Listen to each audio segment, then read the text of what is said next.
Welcome to my channel. So in this video I will explain four important topics. So first one is difference between bioaccumulation and biomagnification, and second one is Minamata disease, and third one is POPs, means what is persistent organic pollutants, and last one is the Stockholm Convention on POP, means persistent organic pollutants में। तो सबसे पहले हम देखेंगे कि ये किस तरह से, ये चारों टॉपिक्स किस तरह से एक दूसरे से लिंक होते हैं। तो हम डिस्कस करेंगे वन बाई वन और हॉलिस्टिकली वे में हम इन सबको कवर करेंगे। ऑलरेडी प्रीवियस वीडियोस में मैंने डिस्कस किया था एनर्जी फ्लो इकोसिस्टम में किस किस तरीके से होता है, like food chain, food web and pyramids. तो इस टॉपिक को बेसिकली यहाँ पे डिस्कस करने का मीन्स था कि हमने डिस्कस किया था कि जो एनर्जी फ्लो किस लेवल पर होता है, कैसे ट्रॉफिक लेवल पर होता है। तो उसी तरह से ये दोनों जो टॉपिक हैं, bio accumulation and bio magnification, ठीक उसी तरह से ट्रॉफिक लेवल से बिलोंग करते हैं।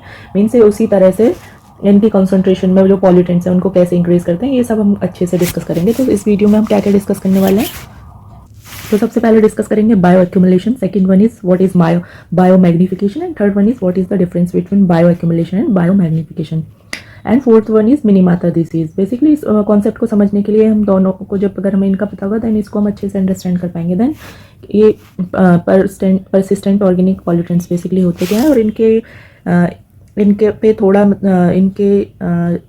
इनके जो कॉज को कम करने के लिए स्टॉकहोम कन्वेंशन जो इंटरनेशनल लेवल पे हम किस तरह से ट्रीटी बिलोंग करती है इन सबको लेके, तो वो पे आप पूरा वीडियो अच्छे से सुनेंगे। एंड सबसे पहले डिस्कस करते हैं बायो एक्यूमुलेशन। बेसिकली हमको सब, अगर बायो एक्यूमुलेशन को देखें तो हमको पता है जो इतने भी नॉन बायोडिग्रेडेबल जितने भी पॉल्यूटेंट्स हैं, नॉन बायोडिग्रेडेबल जितने भी पॉल्यूटेंट्स हैं उनका क्या नेचर होता है कि वो एक ट्रॉफिक लेवल से दूसरे ट्रॉफिक लेवल पे मूव करते जाते हैं किसी भी इकोसिस्टम में। सपोज करिए कहीं पे भी कोई वाटर है, वाटर से स्मॉल प्लैंक्टन्स में जाएगा, देन उनको जो प्लैंक्टन कंज्यूम करते हैं, देन उनको स्मॉल फिशेस कंज्यूम करती हैं, देन उनको लार्ज फिश कंज्यूम करती हैं। तो इस तरह से जो भी नॉन बायोडिग्रेडेबल पॉल्यूटेंट्स हैं उस तरह से इंक्रीज होता चला जाता है। तो उसका सबसे पहले हम देखेंगे कि नॉन बायोडिग्रेडेबल का मीन क्या होता है। बेसिकली ऐसे पॉल्यूटेंट्स मटेरियल जिनको हम मेटाबोलाइज नहीं कर सकते, लिविंग ऑर्गेनिज्म मीन्स उनको डाइजेस्ट नहीं कर सकते। लाइक अगर एग्जांपल देखें तो क्लोरीनेटेड हाइड्रोकार्बन्स, तो ये कैसे होते हैं, इनको हम मेटाबोलाइज नहीं कर सकता कोई भी लिविंग बीइंग मीन्स किसी भी इकोसिस्टम में। तो अगर बात करें बायो एक्यूमुलेशन की, तो इसमें क्या होगा कि अगर सपोज कर ये शो करता है कि किसी भी इकोसिस्टम फूड चेन में वो कैसे पॉल्यूटेंट्स कैसे एंटर कर रहा है।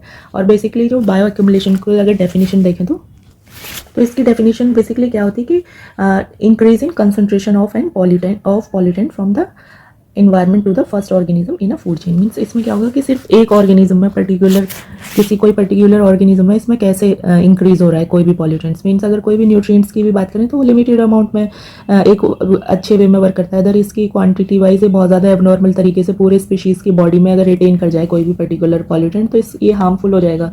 तो बेसिकली बायो एक्यूमुलेशन का मीन्स है किसी भी ट्रॉफिक लेवल में किसी पर्टिकुलर स्पीशीज़ में इंक्रीज हो जाना किसी भी पॉल्यूटेंट्स का, और ये बेसिकली फर्स्ट ही ऑर्गेनिज्म होगा। मीन्स अगर इसकी डेफिनेशन देखें तो इसमें क्या होगा कि increase in the concentration of pollutants from the environment to the first organism in the food chain. तो इसमें देखा कि बायो एक्यूमुलेशन में रिटेंशन हो रहा है, मीन्स इसको बायो रिटेंशन भी बोल सकते हैं। बिकॉज इसमें क्या है कि कोई भी फैटी एसिड्स जो भी रहते हैं वो किसी भी, अगर कोई भी फैटी एसिड में सॉल्युबल होने वाला पॉल्यूटेंट है तो इजीली बाहर एक्सक्रीट नहीं कर पाते उसको लिविंग ऑर्गेनिज्म। तो अगर वो वाटर में सॉल्युबल होता है तो वो इजीली वाटर मीन्स हमारे जो अगर लिविंग ऑर्गेनिज्म है या जैसे कोई भी एनिमल है वो टॉयलेट फीकल के थ्रू बाहर एग्जिट कर जाएगा। बट अगर वो फैट सॉल्युबल है तो उसमें क्या होगा, एक टाइम के बाद उसकी कंसंट्रेशन इंक्रीज होती चली जाती है बट वो एग्जिट नहीं हो पाता, और ये बहुत ज़्यादा टॉक्सिसिटी इंक्रीज करता है किसी भी लिविंग ऑर्गेनिज्म में। अब सेकंड वन देखते हैं कि बायो मैग्निफिकेशन क्या होता है। अगर बात बायो मैग्निफिकेशन की करें तो इसमें किसकी कंसंट्रेशन पॉल्यूटेंट्स की इंक्रीज होती है, कंसंट्रेशन एक ट्रॉफिक लेवल से नेक्स्ट ट्रॉफिक लेवल में। मीन्स अगर इन दोनों में बेसिकली डिफरेंस देखें, इसमें with in a one organism और इसमें with in a food chain, means एक ऑर्गेनिज्म से नेक्स्ट में जब भी जाएगा तो वो बढ़ के जाएगा। तो इसको इस डायग्राम के थ्रू आप समझ सकते हैं। अगर बात करें बायो एक्यूमुलेशन की तो इसमें हमने देखा कि विद इन वन ऑर्गेनिज्म हो रहा है, तो इसमें फिश में आप पहले देखेंगे इतनी क्वांटिटी में, देन ये टाइम के साथ साथ इंक्रीज होता जा रहा है और एक टाइम बाद पूरी बॉडी में रिटेन हो चुका है फिश की।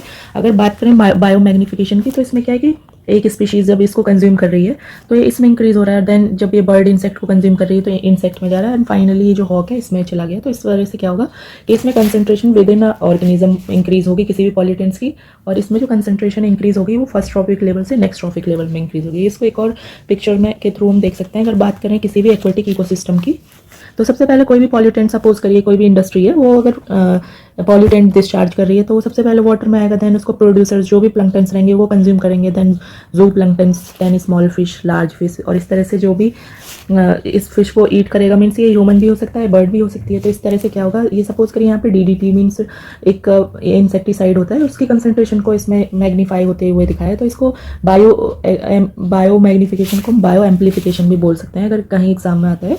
तो बायो एम्प्लीफिकेशन,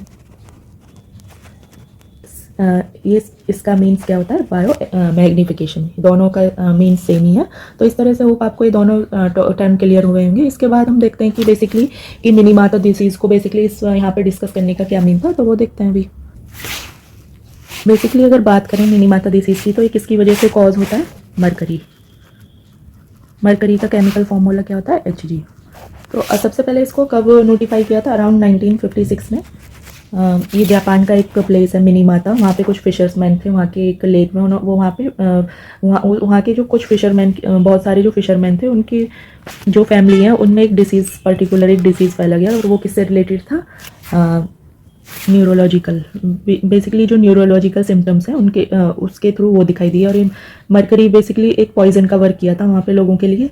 और इसके साथ तो इसका रीज़न हमने देखा ही था, वहाँ पे पास में क्या थी, एक केमिकल फैक्ट्री थी, उससे डिस्चार्ज हुआ मरकरी का, मरकरी जो मिथाइल मरकरी एक पॉइजनस एक मटेरियल था, उससे क्या हुआ, वहाँ पे जो फिशरमैन थे वो फिश वहाँ से फिश निकालते थे वाटर से, देन उनकी फैमिली में वो कैसे पहुँचा, बिकॉज सबसे पहले अगर यहाँ पे देखें पिक्चर के थ्रू, एक वाटर था वहाँ पे जो जहाँ पे भी वो फिश निकालते थे, देन वो उसको कंज्यूम किया एल्गी ने फाइटोप्लैंक्टन से, देन वहाँ के जो इंसेक्ट जिनको एल्गी ने ईट किया था, मीन्स जिन्होंने एल्गी को ईट किया था, देन इससे बड़े इंसेक्ट, देन फिश, एंड जो लार्ज फिश है उसको किसने कंज्यूम किया, वहाँ के फिशरमैन की फैमिलीज़ में। तो इस तरह से हम ये जो डिजीज़ है वो किसके थ्रू फैला, एक फूड चेन के थ्रू। इससे क्या हुआ कि बायो मैग्नीफिकेशन हुआ किसका, Hg का, मीन्स मरकरी का। तो इसलिए होप आपको ये आप इसको लिंक कर पाएंगे बायो मैग्नीफिकेशन से। अगर बात करें मिनीमाता डिसीज़ की, तो इसके क्या क्या सिम्टम्स होते हैं, बेसिकली इसमें क्या होगा, हमने पहले डिस्कस किया था कि ये किस न्यूरोलॉजिकल सिम्टम्स शो करता है बेसिकली ये डिजीज़ जो है। और इससे क्या होगा, लॉस ऑफ सेंसेशन हो जाएगा, और बहुत सारी जो डिफ़िकल्टीज हो जाएंगी वॉकिंग में, मीन्स चलने फिरने में काफ़ी प्रॉब्लम्स होती हैं, और जो स्पीच है मीन्स वो क्लियर नहीं बोल पाएगा, और विज़न कैसा हो जाएगा, रिड्यूस हो जाएगा, हियरिंग लॉस हो जाएगा, एंड बहुत सारे पैरालिसिस वाली कंडीशन हमको यहाँ पे देखने को मिलती है इस डिजीज़ के थ्रू। तो इस तरह से ये सिर्फ अकेला मिनीमाता एक डिसीज़ नहीं है। अभी रिसेंटली आपने देखा होगा जो एक डिक्लोफेनेक, एक मेडिसिन जिनको हम अपने एनिमल को, जैसे काऊ वगैरह, इनको हम देते थे किसके लिए, पेन किलर के फॉर्म में, पेन किलर। बट इसका इम्पैक्ट किस पे पड़ा है, वल्चर्स पे, बिकॉज आपने देखा होगा कि जब भी काऊ की या बफेलो की डेथ हो जाती है तो उसकी जो बॉडी होती है उसको वल्चर्स बेसिकली खाने आते हैं। तो उनके बाद वो एक एक्सटिंक्ट होने के फेज में आ चुके थे, बिकॉज डिक्लोफेनेक का जो इम्पैक्ट था वो उनकी बॉडी पे बहुत ज़्यादा नेगेटिव इम्पैक्ट डाल रहा था वल्चर्स की पॉपुलेशन पे। तो अभी इसको डिक्लोफेनेक को बैन भी किया गया इंडियन गवर्नमेंट के थ्रू। इसके बाद और एग्जांपल देखते हैं, तो जैसे सपोज करिए DDT एक पेस्टिसाइड है, इसको यूज़ करते हैं क्रॉप्स में, और ये वाटर ये किस में रिटेन हो जाता है, ह्यूमन की बॉडी में, और एज ए टॉक्सिक मटेरियल की फॉर्म में वर्क करता है। तो होप आपको ये पूरा टॉपिक यहाँ तक क्लियर होगा। अब बात करते हैं पॉल्यूटेंट्स की। बेसिकली पॉल्यूटेंट्स जो POPs होते हैं, पर्सिस्टेंट ऑर्गेनिक पॉल्यूटेंट्स, तो ये कैसे डिफरेंट होते हैं। POPs को डिस्कस करने के लिए बेसिकली कुछ हम और इन्फॉर्मेशन देखते हैं कि अगर बायो मैग्नीफिकेशन के लिए जो पॉल्यूटेंट्स है वो कैसा होना चाहिए, लॉन्ग लिव्ड होना चाहिए, उसकी जो नेचर है, और बायोलॉजिकली कैसा होना चाहिए, एक्टिव। अगर कोई भी और फैट सॉल्युबल होने चाहिए, मीन्स बिकॉज लॉन्ग लिव्ड, अगर शॉर्ट लिव्ड होगा तो वो रिटेन नहीं हो पाएगा, ब्रोक डाउन हो जाएगा। और इसके बाद देखते हैं अगर बायोलॉजिकली एक्टिव नहीं होगा तो वो एक तरह से बहुत ज़्यादा डेंजरस हो सकता है। फैट सॉल्युबल होगा तो ये ज़्यादा टाइम रिटेन करेगा, साथ में अगर वाटर सॉल्युबल रहेगा तो बॉडी से एक्सक्रीट कर जाएगा। और इसको अगर मैमल्स में देखें तो हमें पता है जो मैमल्स का उनका जो मिल्क होता है उसके बेसिकली उसके थ्रू हम इसको मेज़र करते हैं, बिकॉज मिल्क में क्या होते हैं, बहुत सारे फैट्स होते हैं, और फैट में जो भी इनका जो POPs हैं, पर्सिस्टेंट ऑफ ऑर्गेनिक पॉल्यूटेंट्स, उनका रिटेंशन ज़्यादा होता है। तो इसलिए हम उसके थ्रू इनका टेस्ट करते हैं बेसिकली। अब देखते हैं POPs बेसिकली क्या होते हैं। POPs बेसिकली इनकी फुल फॉर्म क्या होती है, पर्सिस्टेंट ऑर्गेनिक पॉल्यूटेंट्स। और ये कैसे केमिकल होते हैं, ऑर्गेनिक सब्सटेंसेस होते हैं, और कैसे होते हैं, कार्बन बेस्ड। और इनकी क्या क्या क्वालिटीज़ होती हैं। एक तो ये लॉन्ग टर्म के लिए बहुत सारे ईयर्स के लिए इंटैक्ट हो सकते हैं किसी भी ह्यूमन बॉडी में, means long period intact, means ये सर्वाइवल एक तरह से बोल सकते हैं, सर्वाइवल। एंड नेक्स्ट क्वालिटी क्या होता है कि ये एक्यूमुलेट किस में होते हैं, accumulate in fatty acid, tissues of living organism including human हो गया इस तरह से। और किसी भी उसमें मीन्स फूड चेन में टॉप तक इनकी कंसंट्रेशन कैसे हो जाती है, बढ़ती चली जाती है। अगर पहले कम होगी देन इंक्रीज होते चली जाएगी। और बात करें कि कहाँ पे वाइडली डिस्ट्रीब्यूटेड होते हैं पूरे इन्वायरमेंट में, मीन्स ये नहीं है सिर्फ किसी वाटर बॉडी में ही मिलेंगे, ये कहाँ कहाँ मिल सकते हैं, एयर में, वाटर में, सॉइल में। और कैसे होते हैं, टॉक्सिक होते हैं, किसके लिए, both human and wild life. और अगर किसी भी किसी भी लिविंग ऑर्गेनिज्म में ये अगर इनका कंसंट्रेशन इंक्रीज हो जाए तो उसको क्या बोलेंगे, बायोक्यूमुलेशन। अगर एक ट्रॉफिक लेवल से दूसरे ट्रॉफिक लेवल में जाएगा तो उसको बोलेंगे मैग्निफिकेशन। अगर किसी स्पीशीज़ में एक्यूमुलेशन और फूड चेन में पूरे इंक्रीज हो रहा है तो उसको बोलेंगे बायो मैग्निफिकेशन और बायो एम्प्लीफिकेशन। होप ये आपको यहाँ तक समझ आया होगा। बट ये बहुत ज़्यादा टॉक्सिक होते हैं, इसलिए इंटरनेशनल लेवल पे भी इनको कंट्रोल करने के लिए बहुत सारे स्टेप लिए गए हैं। तो सबसे पहले इस पर जो मेन है वो है the Stockholm convention on POPs. Basically ये कब लेके आए थे इसको, 2001 में स्टॉकहोम में लेके आए थे। एंड इसको अब बात करें, ये इंट्रोड्यूस हुआ था 2001 में, बट इसको फोर्स मंथ्स लागू कब से हुआ था, 2004 से। और इसके साथ इसमें क्या होगा, इसमें बेसिकली जो पॉप्स हैं, परसिस्टेंट ऑर्गेनिक पॉल्यूटेंट्स, उनको 3 कैटेगरीज में डिवाइड किया था, first, second, third. First one क्या थे, pesticides. Second one is industrial chemicals and third one is by products. Like pesticide में एल्ड्रिन हो गया, डीडीटी हो गया, एंड्रिन हो गया, टॉक्साफिन हो गया, इस तरह के इसमें पेस्टिसाइड्स लिए गए थे। बात करें इंडस्ट्रियल केमिकल्स की तो इसमें हेक्साक्लोरोबेंजीन हो गया, पॉलीक्लोरीन, बाइफिनाइल, इस तरह के प्रोडक्ट्स है। और बात करें बाय प्रोडक्ट्स की तो इसमें हेक्साक्लोरोबेंजीन, पॉलीक्लोरिनेटेड डाइज़ोबेंजीन, फीडॉक्सिन, इस तरह के पॉल्यूटेंट्स है। अगर बात करें रिसेंटली आपने एक अगर यूज़ सुना हो, एंडोसल्फान को भी 2011 में एक्चुअली बैन किया था बहुत सारे उस यूज़ क्रॉप में यूज़ करने के लिए, बिकॉज इससे क्या हो रहा था कि रिटेंशन बहुत ज़्यादा हो रहा था स्पीशीज़ में।